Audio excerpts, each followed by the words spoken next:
కొట్టేది చిన్న కొట్టేది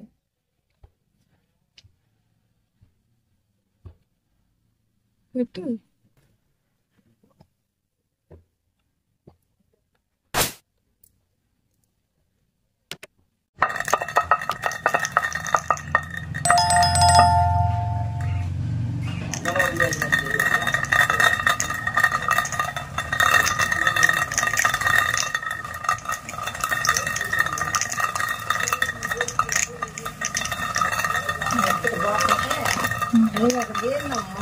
ఏం రాట్లేదు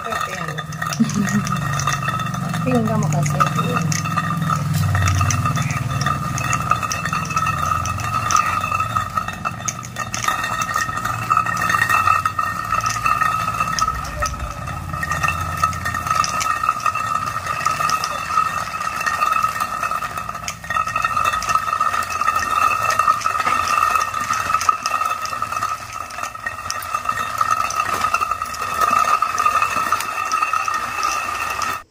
హాయ్ అండి, ఈరోజు మేము పెసరపప్పు అయితే విసురుతున్నామండి. నిన్నటి వీడియోలో మినప్పప్పు అయితే విసిరాం కదా, ఇవాళ వీడియోలో పెసరపప్పు అయితే విసురుతున్నాము. ముందైతే ఒక గోతం అయితే వేసి దానిపైన 2 తిరగళ్ళు అయితే వేసామండి.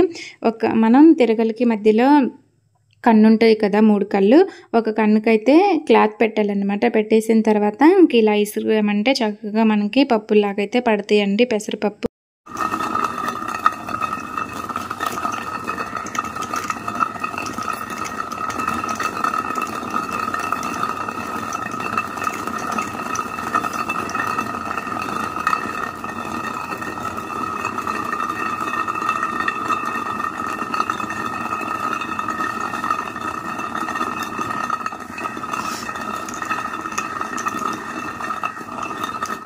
పెసరపప్పును కూడా ఎండలో ఆరిపోయాలండి. ఎండలో చక్కగా ఎండిన తర్వాత తీసుకొచ్చి మనం ఇలా తిరగలతోటైతే ఇసరాలన్నమాట. మనం మరీ తక్కువగా అంటే ఎక్కువ ఫాస్ట్గా తిప్పామంటే గుండ్లు పడిపోతాయి పెసరపప్పు, అలానే బయటకు వచ్చేస్తాయి అన్నమాట. అలానే మరీ తక్కువ పెసరపప్పు వేసుకొని, నాకు చెప్పటం రావట్లేదు, ఒకసారి మా అమ్మని అడుగుతాను. మా అమ్మ మాటల్లోనే విందాము పిండి ఎలా వస్తుందో. కాదు మా పిండి కూడా మనం మినప్పిండి అవి పిండిలాగా కూడా ఇసురుతాం కదా, ఇట్లాగా పప్పులాగా కాకుండా దీంతోటేగా పిండిలాగా కూడా ఇసిరేది. వచ్చేముంది, ఇది పక్క కూడా మళ్ళీ ఇంకో కన్ను టీ కన్ను కూడా మూసేస్తే వచ్చేసింది పిండి. ఏమన్నాడు సన్నగా ఒక క్లాత్ పెట్టాలా, పెట్టాం కదా ఇప్పుడు, అలాగే ఇటు కూడా పెడితే వచ్చింది పిండిలాగా వచ్చేది. ఈ ఇసురు రాయితోటే బేలలాగా ఇసరొచ్చు, పిండిలాగా కూడా ఇసరొచ్చు. ఈ ఎండ పోసుకుంటే ఇప్పుడు మన ఎండపోయి కొద్దిగా మెత్తగా పడుతున్నాయి, ఎండ పోసుకుంటే బాగా వస్తాయి, బాగా పప్పులాగా వస్తాయా. ఎండపోయిపోతే ఇప్పుడు మిల్లి వేసుకొచ్చి ఎట్లయినా సరే కొంచెం మెత్తగా ఉన్నాయి కదా, ఒక రోజు ఎండబెట్టి ఇసురుకుంటే పెద్దలు పడుతుంటాయి. మనకి కాల్చాం లేక ఎండబెట్టాల్సిన లేక ఇసురుతాం, ఆయనకు పోయాలి ఎండలో ఉండయి. ఎండలో పోసి ఒకసారి వేపించుకోండిరా, బాగా వస్తాయా లేదో చూసి తర్వాత ఇసరొచ్చు, బాగా రాకపోతే.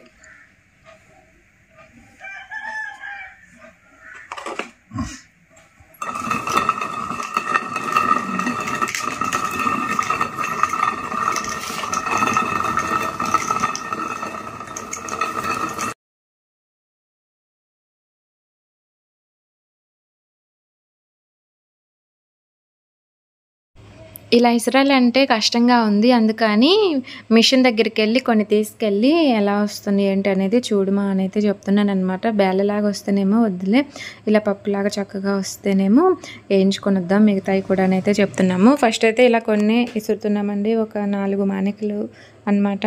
ఇంకా పెసర్లు అయితే చాలానే ఉన్నాయి ఇసరాల్సినవి, అవైతే ఇవి అయిపోయిన తర్వాత ఇసురుదాము. ముందు మిషన్ దగ్గరికి వెళ్ళి వేయించుకొని వద్దాము, ఎలా వస్తున్నాయి ఏంటి అనేది చూద్దామని అయితే చెప్తున్నాను అనమాట. చూడండి ఇక్కడైతే ఇసరటం అయిపోయిందండి, ఇంకా మా అమ్మ అయితే చెరుగుతుందనమాట. చూడండి ఇవైతే చెరిగింది ఆల్రెడీ. వీటిల్లో కూడా కొంచెం తవుడు నూక ఇలా పప్పులాగా అయితే వస్తాయి అనమాట. ఈ పెసరపప్పు కూడా మనం ఒకసారి ఇసురు ఇలా పోసుకున్నామంటే మనకి సంవత్సరం వరకు ఉంటాయండి. మనం ఎంచక్కా పెసరట్టు చేసుకోవచ్చు, లేదా పెసరగారెలు చేసుకోవచ్చు. చాలా బాగుంటాయి కదా పెసరగారెలు అయితే. పెసరట్టు కూడా చాలా టేస్టీగా ఉంటుంది. చూసారు కదా ఎంతో కష్టపడి పెసరపప్పునైతే ఇలా చెరిగిందనమాట మా అమ్మ. ఈ వీడియో అయితే మీకు ఎలా అనిపించిందో చెప్పండి. ఈ వీడియో నచ్చితే లైక్ చేయండి, షేర్ చేయండి, అలాగే మన ఛానల్ని సబ్స్క్రైబ్ చేసుకోండి. Thank you for watching. మరొక మంచి వీడియోతో కలుద్దాము. Bye bye.